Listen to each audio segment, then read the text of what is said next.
welcome to the Ghost of Harrenhal. My name's Simon. And I'm McKelly. Thank you for joining us for episode 53 of our chapter-by-chapter book review of A Song of Ice and Fire by George Martin. Today we'll be discussing chapter 52 of A Game of Thrones, that's Jon 7. As always, we're going to chat about the chapter and try not to spoil any future plot points for you.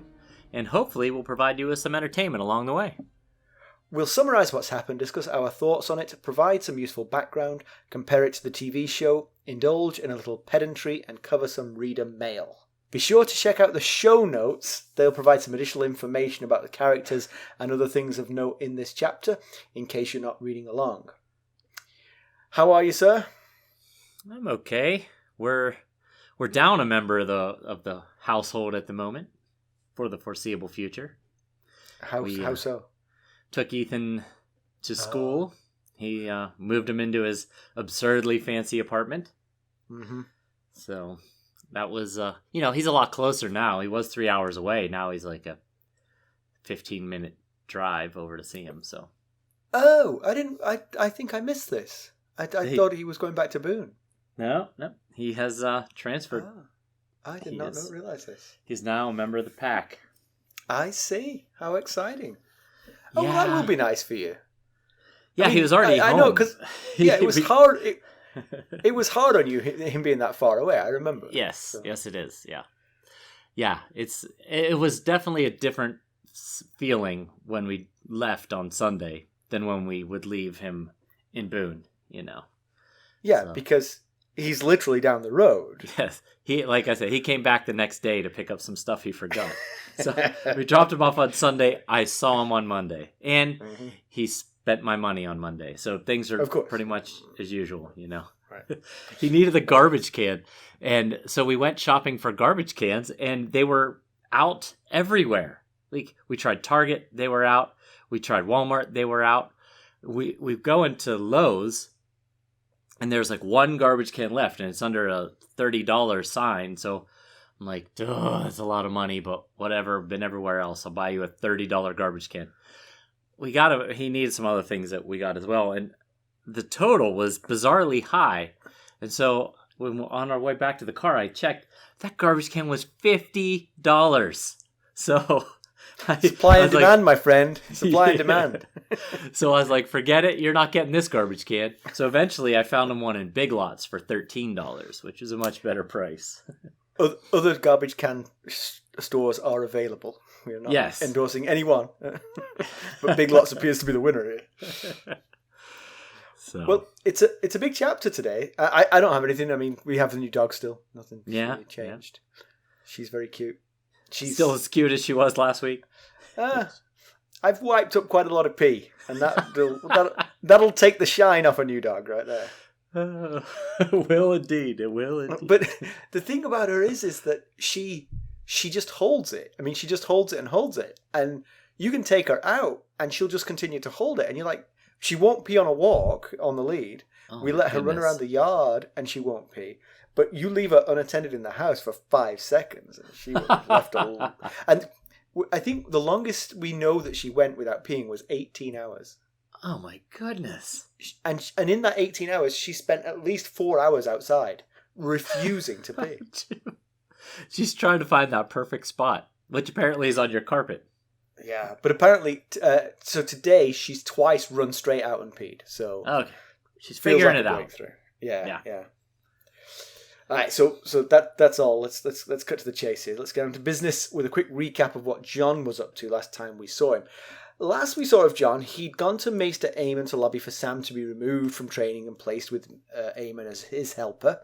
He soon found out that's exactly what was going to happen. He then got the devastating news to him that he would be Lord Commander Mormont's steward rather than a ranger.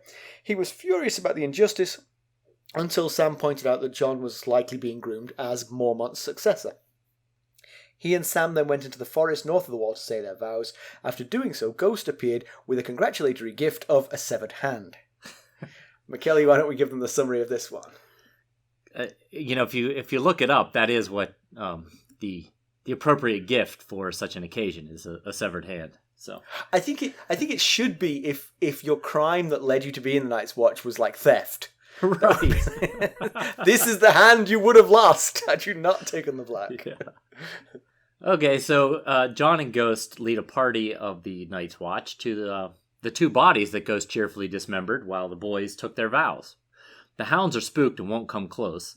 All the party feel uneasy. The bodies are identified as Othor and Jafer Flowers, two of Benjen Stark's rangers. Both bodies have pale skin, black extremities, and staring blue eyes. So Mormont challenges Sir Jeremy Riker, who's acting First Ranger, how Rangers could have died this close to the wall without the Night's Watch knowing about it. Words about staffing level ensue. The bodies are quickly inspected. Flowers has an axe wound to the neck. Othor has many smaller wounds, none obviously fatal. Various people speculate on who did it, but none voice the answer that they fear. The others, 8,000 years of playing possum, doesn't mean they're not real. Right. Old Nan says they are. Exactly. Sir Jeremy guesses that these were the last two surviving members of Benjen's party, and that they were killed as they were headed for home. He points out that the level of decomposition means they've likely only been dead for about a day. Sam, who Jon forced to look at the bodies, disagrees. The blood pooling suggests they've been dead longer, so why no smell? Well, CSI Sam also points out that nothing, not worms, maggots, animals, have touched them so far. Also that there is no blood around them, so the bodies were possibly moved here. Several members of the party suggest burning the bodies here and now, but Mormont wants Aemon to autopsy them. The party lugs them back with no help from the hounds or the horses, who are too frightened to go near them. On the ride back, Jon ponders the end of summer, and Mormont thanks Sam for his insight. When they get back, Lord Steward Bowen Marsh tells Mormont that a raven has arrived. Scuttlebutt is that the king is dead. Jon wonders if this means Ned will come home, and maybe Jon can pay him a visit and ask Ned about his mother. Jon joins Mormont, who confirms the rumor, but adds that Ned has been arrested for treason. Gia assures Jon that if nothing else, they'll petition for Ned to take the black. Mormont warns Jon not to do anything stupid, though. Over dinner, Jon overhears Sir Alliser Thorne laughing about Jon and his family. He loses it and attacks him with a knife. He's prevented from actually harming Thorne, but he and Ghost are confined to his room with a guard posted outside for the night. So much for that not doing anything stupid thing. Oh, yeah, yes. I believe Mormont said, "What did I tell you? Don't do anything stupid." In the night, Ghost wakes Jon by scratching at the door. Jon opens the door to find that the guard is dead. They head up to Mormont's chambers, where the Lord Commander's raven is squawking madly. Jon sees a blue-eyed man enter Mormont's bedroom. Ghost attacks the man. Jon has to save Ghost, then Ghost returns the favor. Mormont stumbles out with a lamp, and Jon uses this to set the reanimated Othor on fire. Whew. Let's hope that took care of it. Biting his hand off didn't work. Right, yeah. That just made the hand two separate foes that they had to deal with. Of course, maybe it did work. Maybe Othor's preferred method of killing Mormont was strangulation, and so he was there going with his stump, going, "I'm foiled. This is not working at all." Yeah. Well, we asked at the end of Jon 6 whose hand Ghost was running around with, and now we know it was Jafer Flowers. Oh, it was Jafer's hand. I forgot. I thought I was forgetting it was not Othor's hand. Now Othor's missing a hand because he just chopped it off. So That's true. That's true. And Ghost's hand, the hand Ghost ripped off of Jafer is now sitting in a jar of vinegar in Maester Aemon's study. So waving madly at the camera. Yeah, why didn't that hand do it? I even made a joke. I made a joke during that episode about I want to know if the hand was still moving or not. So how come that hand didn't run around? Anyway, yeah, it's quite the chapter. It is, yeah. It really had, a lot of chapters focus around one pivotal thing. This it felt like a three act play. You had the crime scene at the beginning, the traitor revelation in the middle, and then the fight with the undead in the exciting third act. Yeah. Of course, we knew from the get-go trouble was brewing because we saw what happened to Sir Waymar Royce and Will back in the prologue. So we knew that these white faces, open blue eyes, seemingly dead, were no indications of no more trouble to come. Right. Yes. Now, just a quick reminder, there's others and there's wights. I know we've explained this a few times, but others are the supernatural creatures, and the wights are the reanimated corpses that the others create from dead bodies. Right. Both have blue eyes. So. Right. So Othor was a wight here, right? Yes. But presumably at some point in the not too distant past, he has come into contact with an other. Right. It seems likely. Right. Yes. Yes. So I had a hunch right at the beginning of this chapter. Jeremy Riker mentions that these guys were part of Benjen Stark's last ranging party that he went out with, and Jon remembers himself asking, kind of cringes at remembering asking his uncle to take him with him on this ranging. And I had a hunch at some point Jon was going to realize what a absurd request that was. I think he'd only been there a few days at that point. So I don't know though. I mean, if you think about it, if you think about how far above the rest of the recruits Jon was in training, he is probably better than most of the rangers already too. I mean, he's not used to ranging north of the wall, and right. That would be different. But actually, in terms of fighting, he's probably, one of the best rangers already. Yeah, that's a good point. He honestly, is castle trained.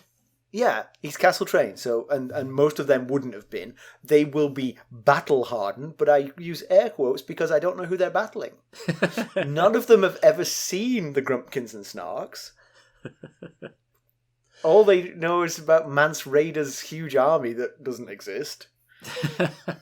Yeah, I guess they've had their skirmishes with wildlings and whatever else lurks in the haunted forest and beyond.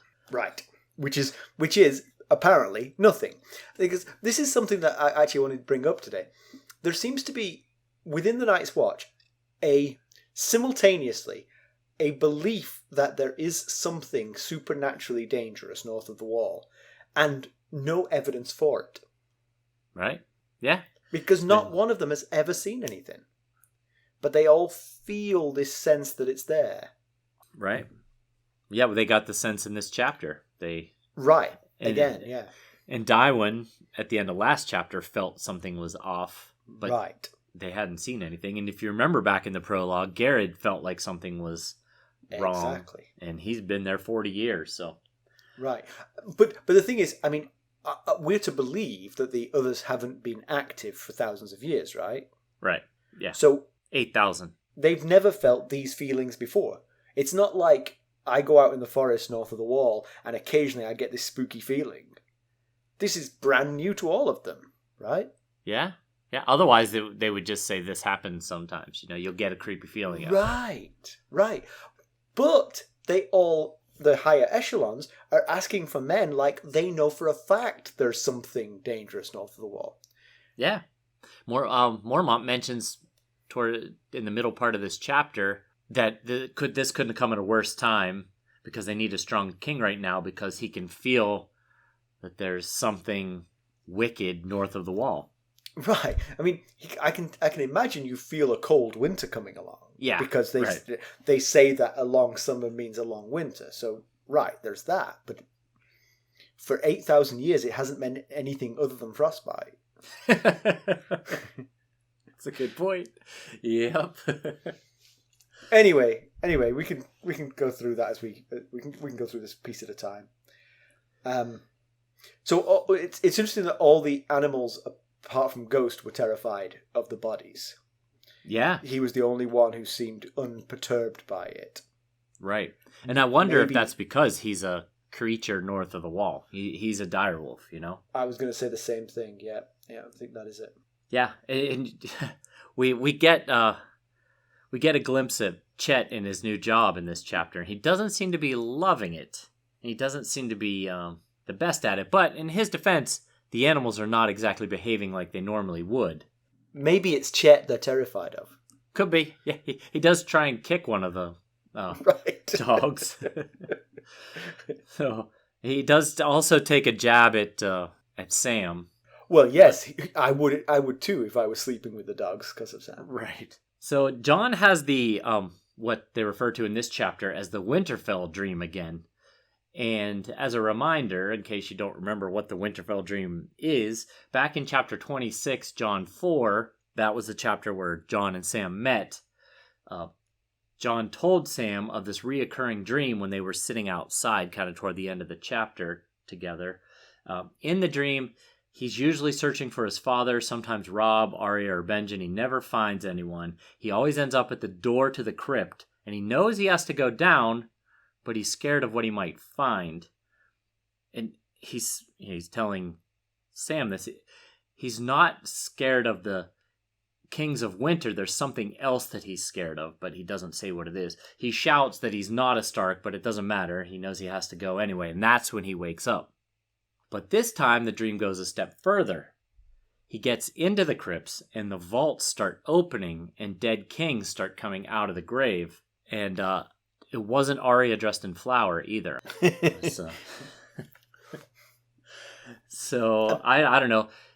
After reading the chapter, I wondered if maybe that was a foreshadow of what he'll be facing at the end of the chapter. The dead rising and all. So the old bear, Sir Jon Mormont, is displeased that two brothers of the Night's Watch were killed this close to the wall without the Rangers being aware. And, even short-staffed, you'd expect the Rangers to at least have, a few miles exclusion zone north of the wall that they patrol. Right.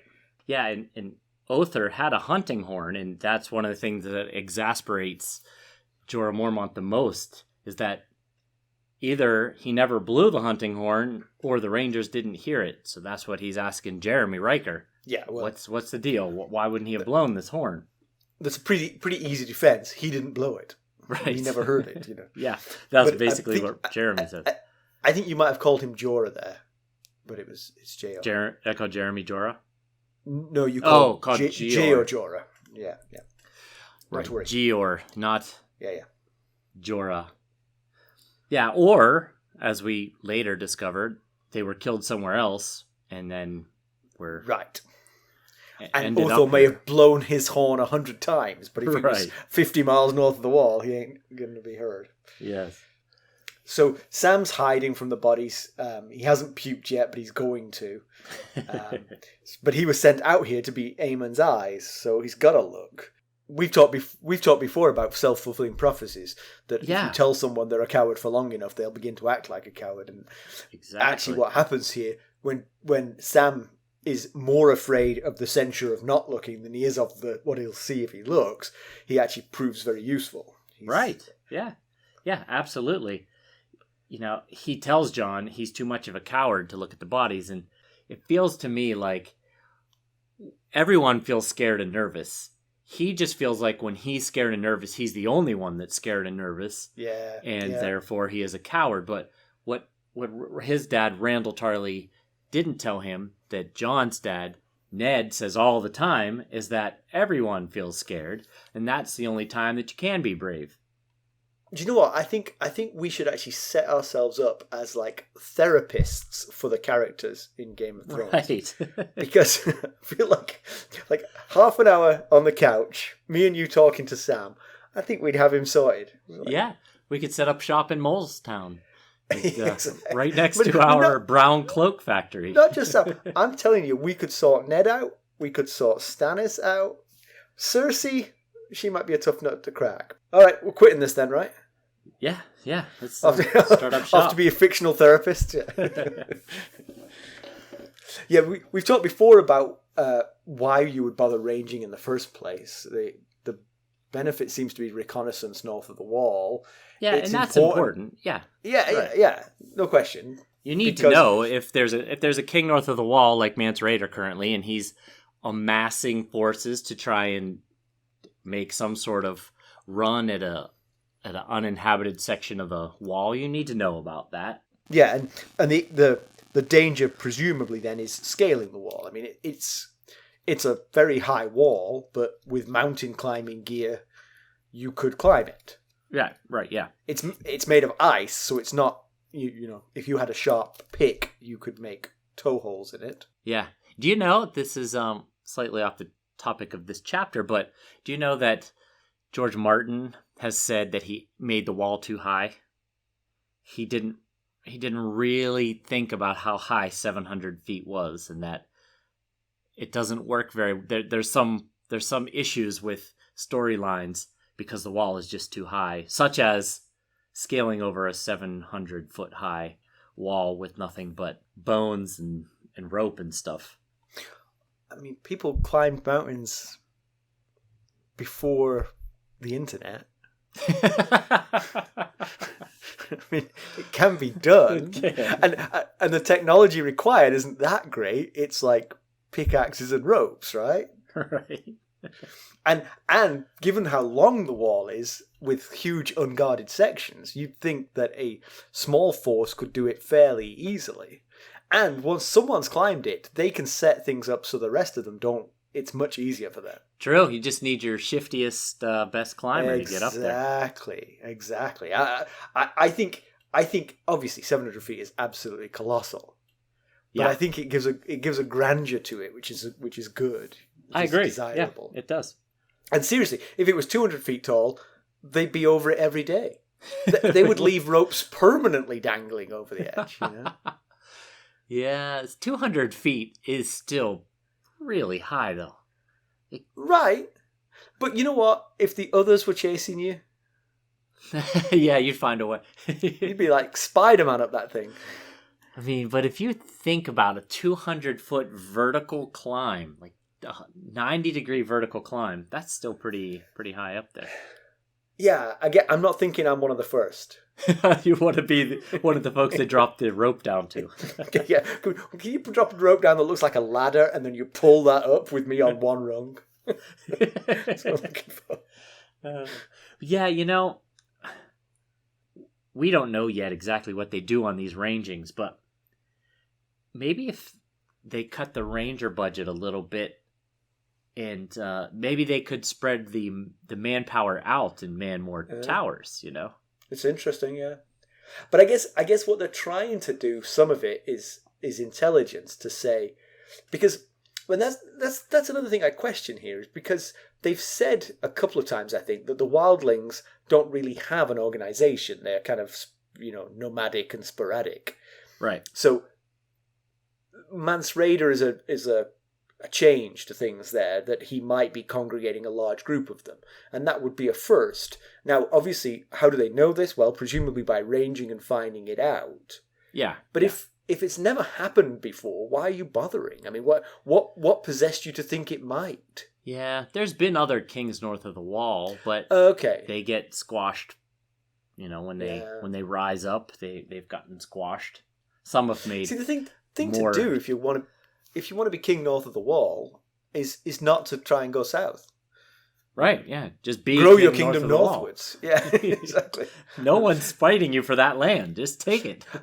And I also think it's interesting that they call Mance Rayder the king beyond the wall. Right? Yeah. King beyond the wall. Yeah.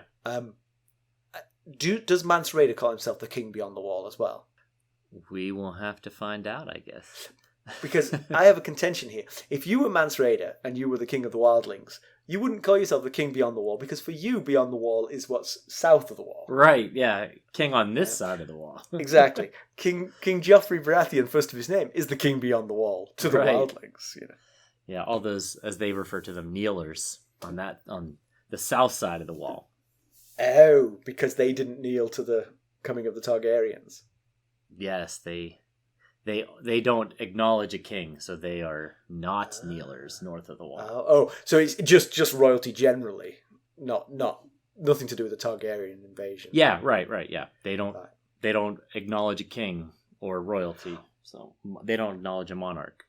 I think you've got an interesting idea for when you become Lord Commander of the Night's Watch. I think you could definitely, get a few more forts back up and running and have a bit less ranging, and the kingdom would be as secure. Yeah, it's possible. I mean, if you got this 700-foot wall, if you can just keep an eye on most of it, you're gonna do a pretty good job of preventing people from getting over it. Yeah. So Jeremy Riker thinks that the wildlings are the natural culprit for the deaths. Jon I think Jon thinks that they all know there is an alternative, yeah. But he also thinks he's a man of the Night's Watch now, not a boy. The others have been gone 8,000 years, if they ever existed at all. So that's what he's trying to reassure himself as he's looking at these bodies with these staring blue eyes. Yeah. So Mormont's not convinced that it's the wildlings. He thinks if Benjen Stark had been under attack this near the wall, he would have got out of it and survived and come to the wall and got more men. Yeah, though Jeremy Riker points out the painful, we'll still say possibility that Benjen Stark could have also been slain. He mentions that it's been nearly half a year. Even Jon thinks it's been an awfully long time for him to come back alive, but he's still holding out hope. That also means that that this story, so Jon's been at the wall for just a little over 6 months because Benjen left pretty early in his time at the wall. So he's been there around half a year, and the whole story maybe 8 months-ish old. Right. So that's about the time frame we are. Right. So then Riker says that he thinks the two men have been dead for about a day, and then Sam blurts out no, and sort of startles everyone. Yeah. And he explains that it can't be a day, that the blood from the stump and now we get the explanation. Ghost didn't find the hand, he chewed it off and brought it to them. Right. But no blood came from the stump, so he's saying if the kill was fresh, the stump would have bled. Yeah. And it didn't, and so they've been dead longer than that. Yeah, although Jeremy Riker contends that if they were dead longer than a day, they would smell. And they don't smell, so they can't have been dead all that long. And then Sam points out that the bodies aren't rotting, and there's no worms, no maggots, no animals eating it. The only animal that doesn't mind putting his teeth on these dead bodies is Ghost. Yep. And then Dywyn points out that Othor never used to have blue eyes. So, and Riker says the same thing for Jafer Flowers. Yeah. And of course, well, we know from the prologue this is a sign that of something unnatural going on. Right. Yeah. So the men, the Rangers and the other men that are there with them want Mormont to burn the bodies. But Mormont's not interested in doing that just yet. He wants, as he puts it, Maester Aemon to take a look first. And I thought that seemed rather unlikely. Yes, good point. Well, I mean, he has sent Sam as his eyes, but it feels like the look has been had, really. Right. So the return to Castle Black, it's been so warm that the wall is weeping. And that's another reason for the wall to be 700 feet tall. If the wall was 200 feet tall and there were days when it was above freezing, it wouldn't last. It needs to be 700 feet tall. It would just keep shrinking during the summer. If it gets down, they could step over it before winter starts again. So Jon thinks that this warm weather is the last throes of summer, and this long summer is perhaps the prelude to a long winter. Yeah, he refers to it as spirit summer. He says that's what the older folks at the wall call it. But then Mormont calls Sam over to him, which freaks Sam out because he's scared of all of the officers, especially Mormont. And he says to him, "You're fat, but you're not stupid, boy. You did well back there." And I thought that would make a lovely Hallmark card. You're fat, but you're not stupid, boy. Ah, what a sentiment. Yes, that old softy. Yeah. And, that's another thing that I feel like Mormont sends some mixed messages, because he's frequently reminding them that they're men of the Night's Watch now. And Maester Aemon told Jon when he was complaining about being a steward, "I thought you were a man of the Night's Watch."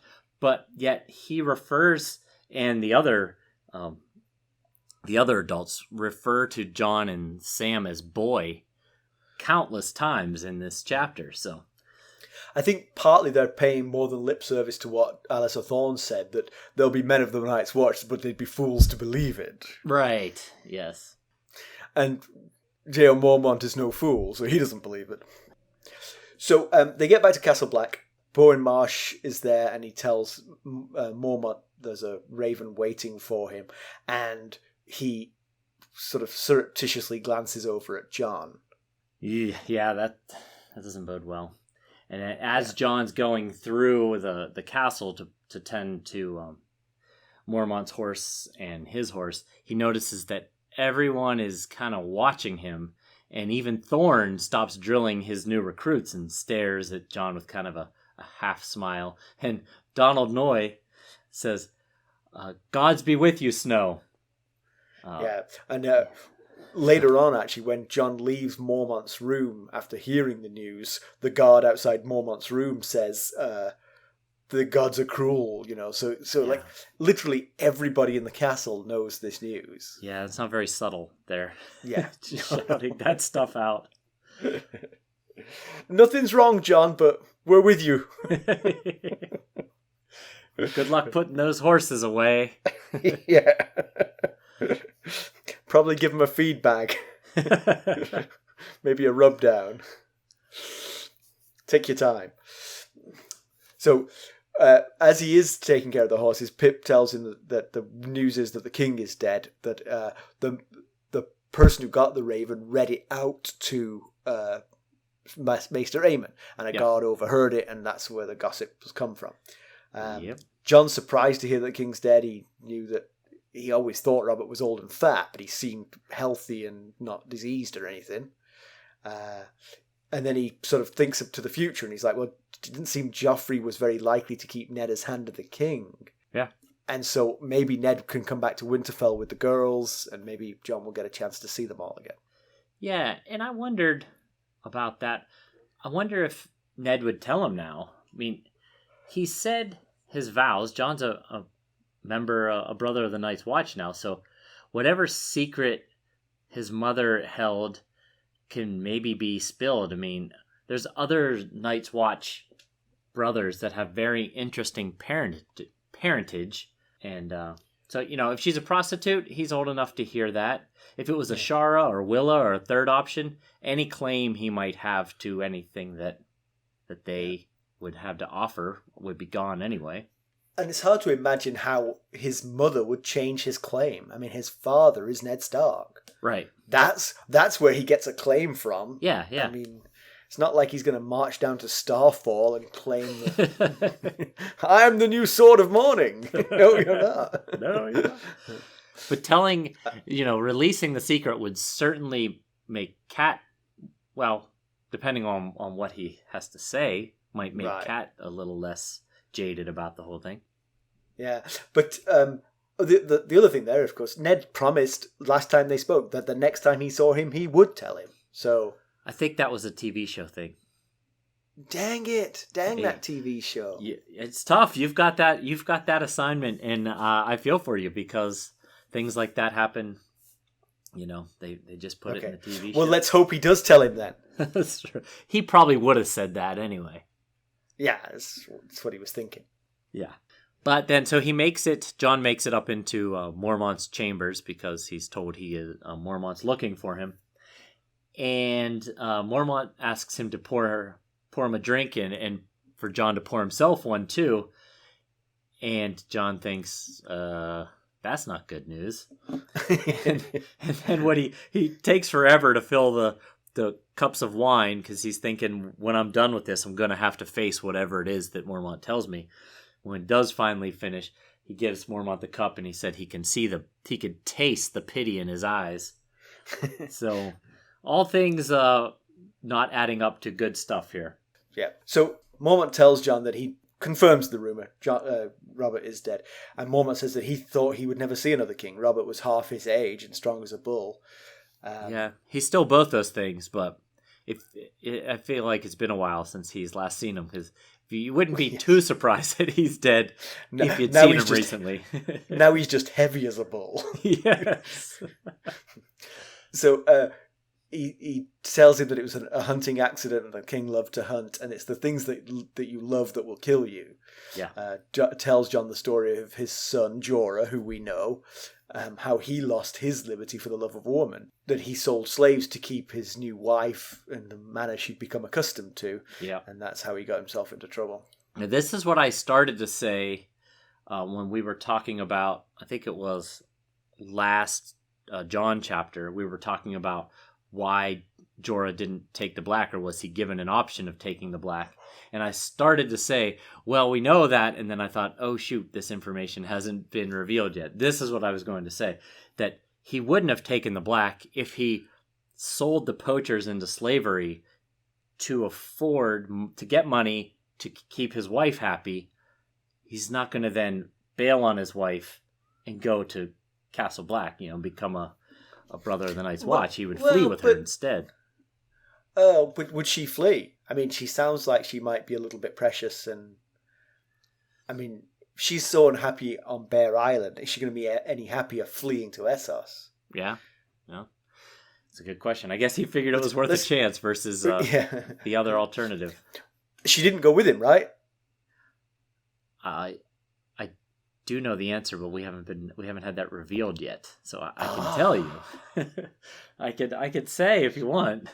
She's surreptitiously part of the Khalasar. She is. Jiqui.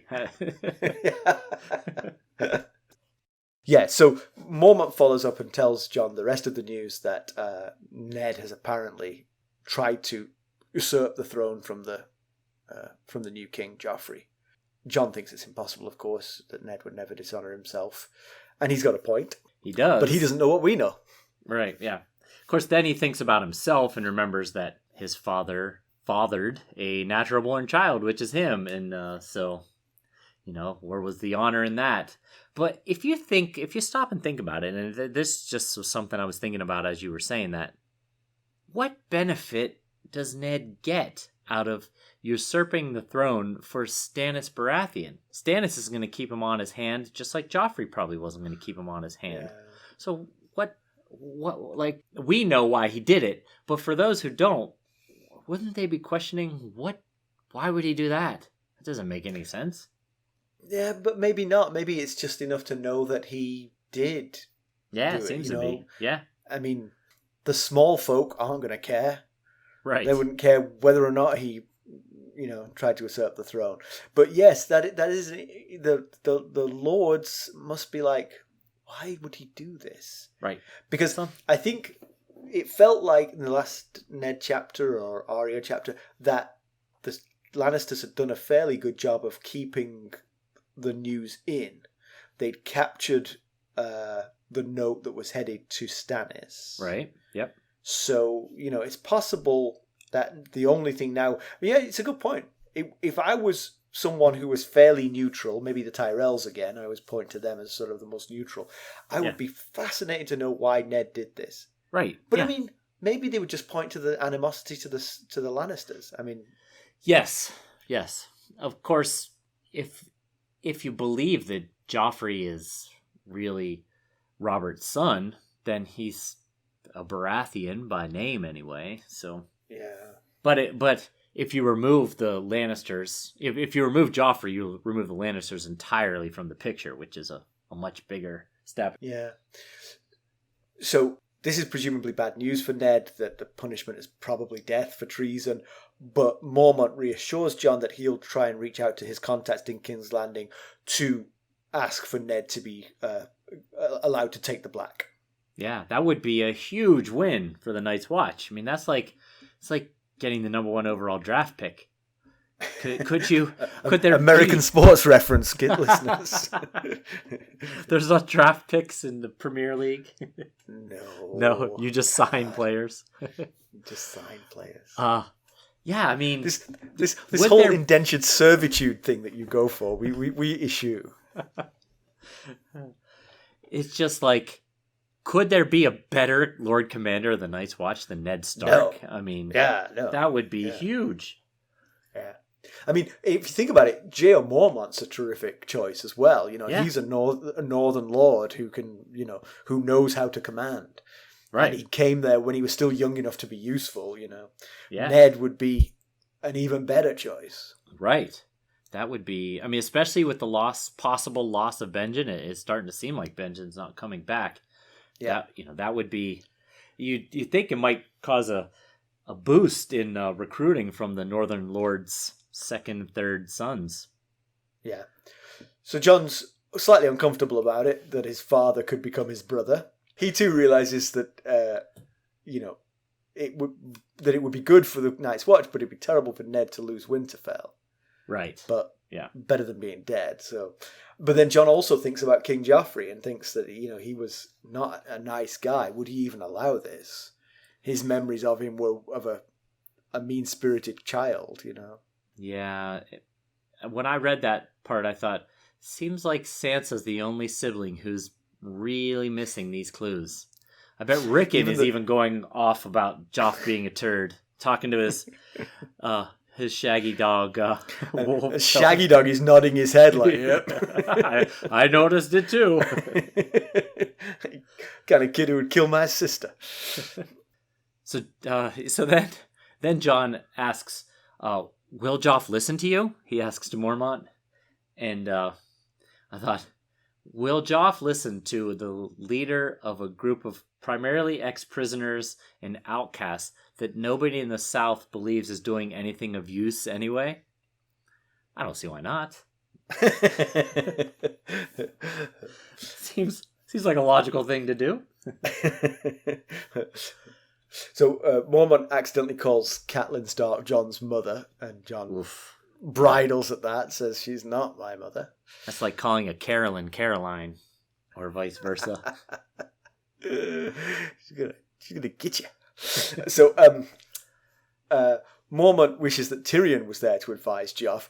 He probably doesn't know that Joff wouldn't listen to Tyrion, that they're not on great terms, so that wouldn't actually help at all. But Tyrion, at least when he came to the Wall, he recognised the need and would try to give counsel that we should let people like Ned Stark take the Black. Yeah. I wondered about that. If Tyrion was in King's Landing, like he would have been had he not been waylaid by Cat's grand scheme there. I wonder if he would be able to influence him. He didn't seem to have any trouble back when he was prince. It's a bit different when it's the prince versus the king, but he didn't have any problems slapping some sense into Joff in Winterfell. So I just wonder if he would have any sway over him. And also, if you remember at breakfast when Cersei and Jaime found out that Bran was possibly going to live, Cersei was asking Tyrion questions as if she did respect his sharp mind and that's true. His intellect, despite the fact that she clearly has a strong dislike for him. So I wonder about that.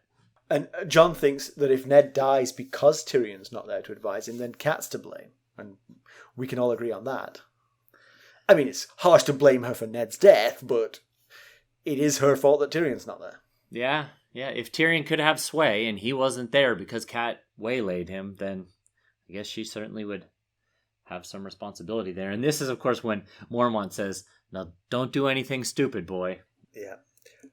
So Jon leaves, and as I said, as he left, one of the guards told him the gods were cruel, and he wanders around in a bit of a daze, noticing that Ghost's presence comfort him, and realizing that the girls don't have their direwolves anymore. Nymeria is lost and Lady is dead, so they're in King's Landing with their father in jail, and them without their wolves. Yeah, and of course, when I first read this, I thought, oh, well, this doesn't add up because we haven't heard him get this news. But of course, it's very possible that he got this news and we just didn't hear about him getting this news. And it's possibly got it from Winterfell. Because that's the thing. It feels like it wouldn't make it from King's Landing, but Lady's body was sent back north. Right. When Ned started to lose his men, he sent 2 of them back north with Lady's body. Right. So he started shedding those bodyguards like exactly nobody's business. Yeah, and also in the letter with the news of Bran waking, he says that there was other content in it, but he said none of it mattered at the moment. Bran was going to live. That was all that mattered. Maybe later he went back and read the rest of the letter. Maybe mentioned this in there. Yeah. So good points. So Jon's embraced by his friends in the common hall. He notices side glances from just about everyone, and Hob gives him extra food. So basically everybody knows.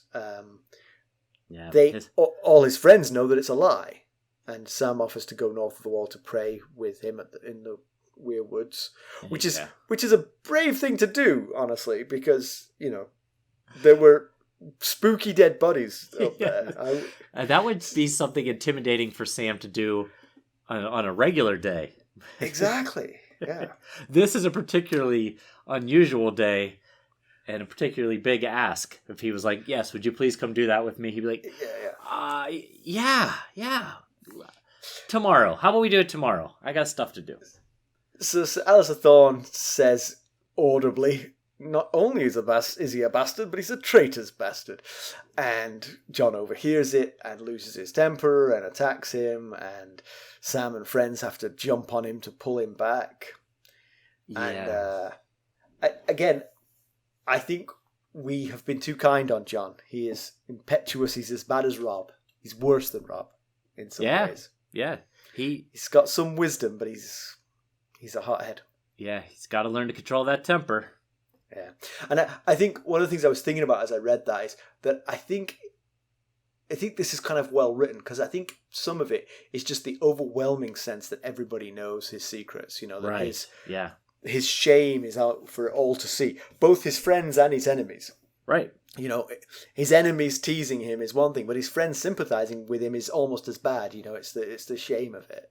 Yeah, and you'd have to think, on one hand, he knows how honorable and honest his father is. So that also has to be galling, that he knows this is a good man that wouldn't do something like this. But yet everybody is like, "Oh, I'm so sorry, boy. I'm so, just stay strong. The gods are cruel." And he's like, "But he didn't do it. He wouldn't do this." Right. Yeah, and also, it'd be hard for him not to, especially as a 15-year-old.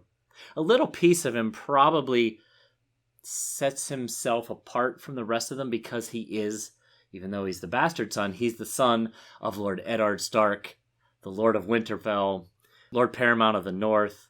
He's the son of a very powerful person in Westeros, Hand of the King, and now he's been torn down to shame, and that's gotta hurt as well. Yeah, but I think, obviously, yes, you're absolutely right. If we were counselling Jon here, you and I, we would say, "Hey, you're a man of the Night's Watch now. You make your own history from this point forward. Right? Yeah. You renounced your family basically, so it doesn't matter anymore. You're going to be a star here at the Night's Watch, regardless of this, and this does not affect you in any way." That'd be good advice. Mm-hmm. So he's taken to his room with Ghost, but he's confined to the room until they decide what they're going to do with him. Presumably the penalties for attacking Sir Alliser Thorne are fairly stiff. Yeah, you'd think.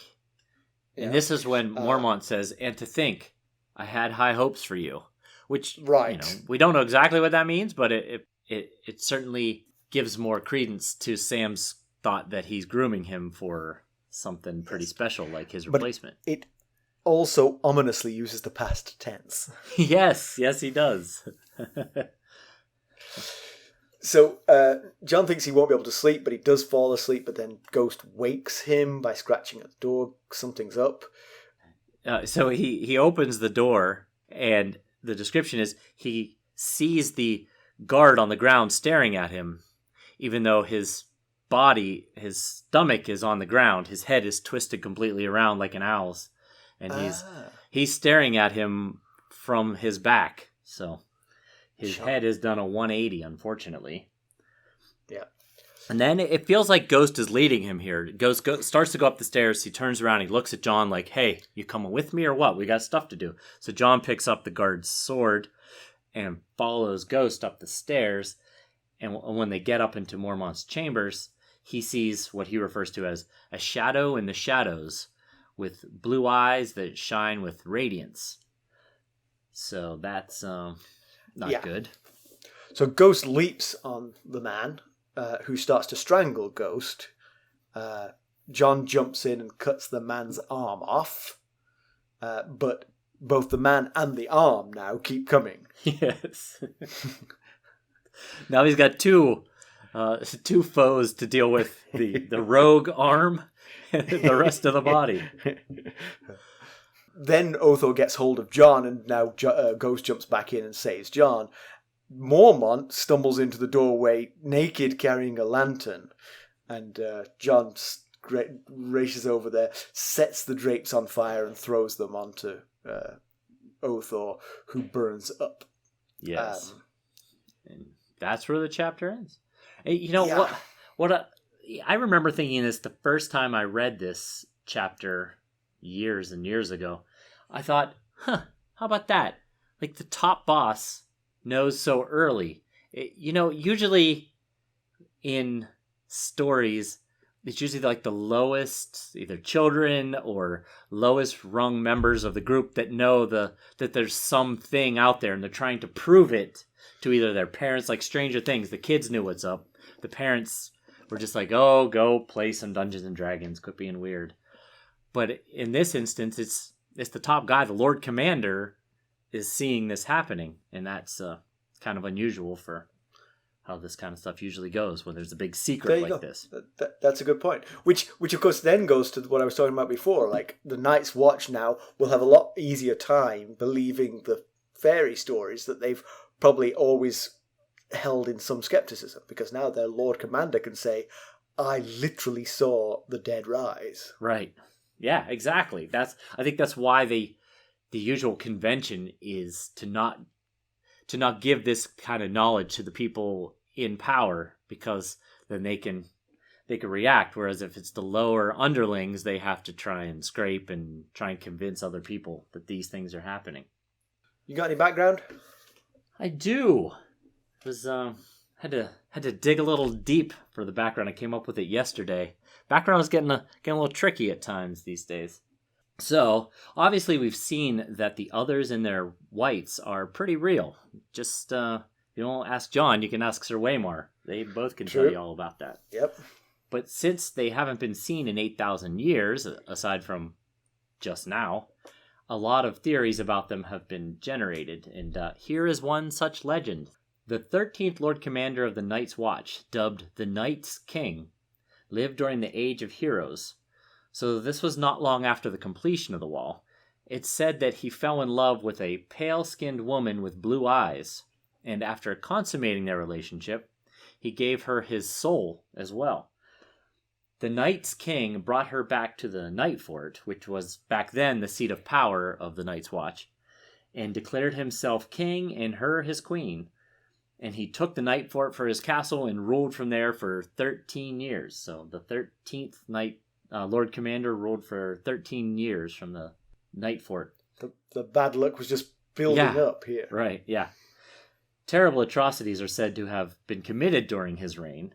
Many of such atrocities are still told in the North today. It was not until a Benjen Stark, a.k.a. Brandon the Breaker, not to be confused with Brandon the Builder, who was a king of winter at the time, teamed up with a then king beyond the wall named Joramun to bring the Night's King down and free the Night's Watch. After his defeat, it was discovered that the Night's King had been making sacrifices to the others, so all records of him were destroyed, and even saying his name was forbidden. Oh, very good. It's believed that it was this event that led the Lords of the North to forbid the Night's Watch to build walls at their keeps, making sure that those keeps would always be accessible from the south. Oh, interesting. Uh-huh. Well, that's an interesting story. So did he marry a white or an other? I think the point of the legend is that's where the idea of pale skin and blue eyes came from, is that she had blue eyes and pale skin, and they did terrible things together. So. Scary. All right, so in comparison with the television show, the entire scene north of the wall is dropped here. The bodies are brought back to Castle Black on the back of a sled, pulled by a horse who is not freaked out. And so it's actually in the training yard where Sam has his insights about the way the bodies appear and how they don't appear to be... Does he say, doesn't look like these bodies were killed here? Yes, yeah, that bit was dropped because obviously... Yeah, I know. We just brought him in. The Raven has only just arrived because they didn't go north, so the Raven has to arrive there and then. Yeah. So there are no rumours yet about what the Raven's Note entails. So after Jon has his scene with Mormont, he then is plucking chickens with Sam, and Sir Alliser Thorne seeks him out to give him a hard time. And when Jon rises to the bait, Thorne's delighted and says, "You'll hang for this." From that point onwards, the rest is pretty close. Although we don't see the hand wiggling on the floor, like you like thing, which is a like thing. It's a shame. And Othor, very smartly for a reanimated corpse, shuts the door on Ghost, so he only has to fight Jon and J.O. Mormont. J.O. Mormont is thankfully clothed when he comes out. You know, if Othor had been thinking ahead, he would have grabbed a stake and then thrown the stake into another room, and Ghost would have gone after the stake like Scooby-Doo style. Exactly, yes. So pedantry. I got a little thing I want to read you real quick here in pedantry. It's not a memory test, is it? It's a line. It's a paragraph from the chapter here. Okay. So just want to start out with Sam clasped Jon's hand. "You're my brother now. So he's my father too," the fat boy said. "If you want to go out to the werewoods and pray to the old gods, I'll go with you." Okay, keep that in mind. Then we get down to, "Then he heard the laughter, the sharp and cruel as a whip, and the voice of Sir Alliser Thorne, not only a bastard, but a traitor's bastard." In the blink of an eye, Jon had vaulted onto the table, dagger in his hand. Pip made a grab for him, but he wrenched his leg away, and then he was sprinting down the table and kicking the bowl from Sir Alliser's hand. Stew went flying everywhere, splattering the brothers. Thorne recoiled. People were shouting. Jon did not hear them. He lunged at Sir Alliser's face, slashing at those cold onyx eyes, but Sam threw himself between them, and before Jon could get around him, Pip was on his back, and so on and so forth. Anything about that paragraph make you raise an eyebrow? Sam's bravery? It's Sam. Well, it's... So the description says that he was holding Jon's hand, so he was right next to Jon. Then Jon hears it. He gets on the table, sprints down to the end of the table, and attacks Thorne. Now, we don't know how... The table could have been just one step. But if it was a long table, I'm just curious how in the world Sam got there in time. Okay, I have a theory. It was an L-shaped table, and Sam was able to cut the corner. That's right. He used an angle to get there ahead of him. But yes, that's very good, actually. I did not notice that as I read it, but that is solid pedantry. Well done. Thank you. Yeah, that made me laugh as I was reading it. I was like, wait a second here. Sam, maybe Sam's like, it was, like when a mom lifts a car off of her child, like superhuman strength. Sam knew that Jon was going to kill Thorne if he didn't gather up all the speed he's ever had in his body and sprint to get ahead of Jon. It's very good. It's very good. All right, so news and notes. So the Jon Snow Funko Pop review giveaway rolls on. Please keep sending us screen caps of your rates and reviews. Don't forget, review us, take a screen cap of it, email it to ghost.harrenhall@gmail.com, and we'll be picking randomly from those emails. It's occurred to us that we need to put an end date on this. So yeah, this would be a good idea. Say the end of August 2020 is your target for getting those in. So unfortunately, if you're listening to us in 2021, you've missed this one, but maybe we'll have another one by then. Exactly, yeah. We'll announce in the first show that we record in September, but we'll email the winner before then, so they already know. Yeah. So keep them coming. Thanks. We've had a good crop so far. We'd like more. Yeah, we're happy to sign it for you if you want. But of course, if you don't want us to deface it, we won't do that. Yeah. I'm not sure we add any value. No, but we'll do it if you want us to. Actually, getting both of us to sign it would be a trick. Right. Yeah. Because I haven't seen said object yet. I would have to come to your house, perhaps. It's right here. See? Oh, there he is. He's sweet. He's sitting here watching me tonight. We also had a really nice email from Catherine. Yes. She had some really funny stories, and she's still way back. She's like episode 3 or 4. So let's hope she sticks around long enough to hear that she got read out on a show. Yeah. Her theory was that the Stark words "winter is coming," the word "winter" in there doesn't refer to the season, nor, as I think we've discussed, does it refer to the nameless horrors of the North. Right. It actually means the Starks. When it says winter is coming, it means the Starks are coming. Yeah, because they're the former kings of winter. Right. And so they're saying, better watch out. Yes, we're coming. We are. Exactly, you cross us, we're coming for you. I like it very much. I like it. I think, obviously, once they bent the knee to the Targaryens, it loses some of its impact. Now you can pretend it's just about snow. But but I like the idea that historically that's what it's meant. So thanks for that, Catherine. That was good. Yes, thank you, Catherine. Your email was quite amusing. I like the story about meeting Sir Davos. I did too. So she met Liam Cunningham, the actor from who plays Sir Davos Seaworth, who we all haven't met yet in the book, but that he sounded really cool. Really cool. Yeah, I want to meet him now. So in conclusion, so Sam, once he choked down what he thinks of his crippling fear, what we know is just his ordinary fear, he was able to do very good work. Yeah. Like I said before, if he ever gets some confidence, he is going to be a force to reckon with. I'm feeling it. Yeah. And it's not looking good for Benjen Stark, is it? No. Feel like if he is coming back, it might be sporting a brand new pair of bright blue eyes. Yeah. That's at least 2 of his 6 that he brought with him are in that state, so it doesn't look good. Yeah. Now maybe those 2 got separated from them. Yeah. There's no proof. But it has been half a year that they've been north of the wall, so that is getting rather worrisome even for Jon. But the idea of Ned coming to the Night's Watch is a big win for the Black Brothers and potentially for Jon. Yeah.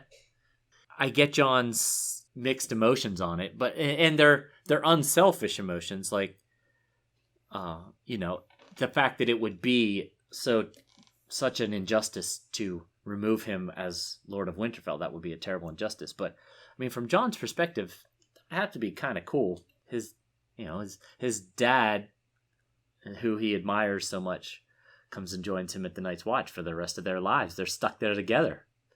So, just a speculation here. So I think Yoren is still kicking around King's Landing, picking up waifs and strays for the Night's Watch.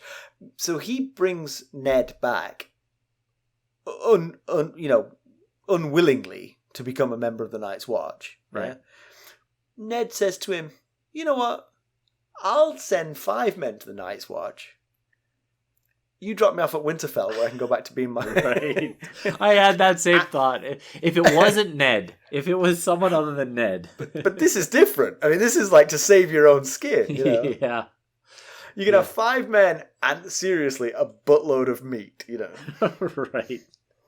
I'll give you 50 men. I give men away left and right. Yeah, you know me. Have you seen the amount of men I gave Beric Dondarrion? That's nothing compared to what I'll do for you.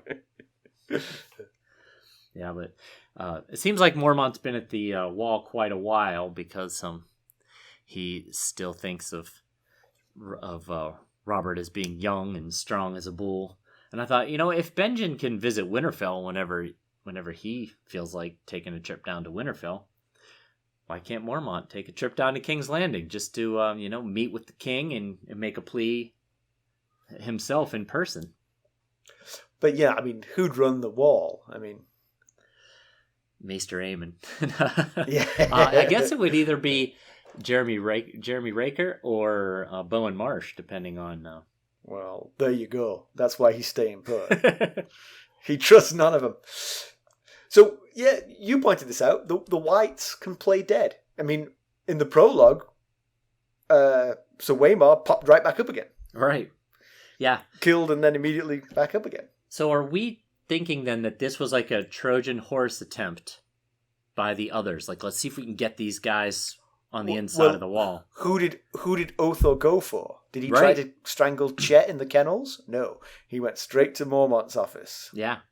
Yeah. And so then I was wondering, so if, back when they were in the woods looking at these bodies laying on the ground, and the other rangers and other men were like, burn them, burn them. If Mormont was like, yeah, that's a good idea. I wonder if Othor would have popped right back up. Damn it! You got me! The one thing! That's funny. By the way, did you just do a little bit of Monty Python in the middle of that? Oh, with the Trojan horse? No, the burn them. Oh, I didn't even think about it. Burn them! Yes, I did. I did do that. That was intentional. I was thinking I was thinking about Monty Python when I was saying it. You remember they sent the Trojan horse in? In. Now, we'll wait till night and we'll jump out. They forgot one step. Yeah.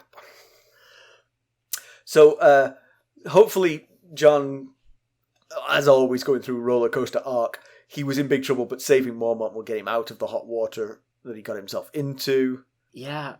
And, I know it was only in the TV show where he said you're going to hang for this. That seems a bit harsh. A lot of these guys are hardened criminals and, folks that have been scrapping and surviving on the streets. Fights are going to break out. But again, Mormont had high hopes for Jon. Yes, past tense. Until this point, yeah. And then lastly, just something to think about. And I'm stealing this because this is your thing. Where's Jafer Flowers? Maybe he is off strangling Chet. Yeah. In the kennels. Yeah. Where's Jafer Flowers? That's the question.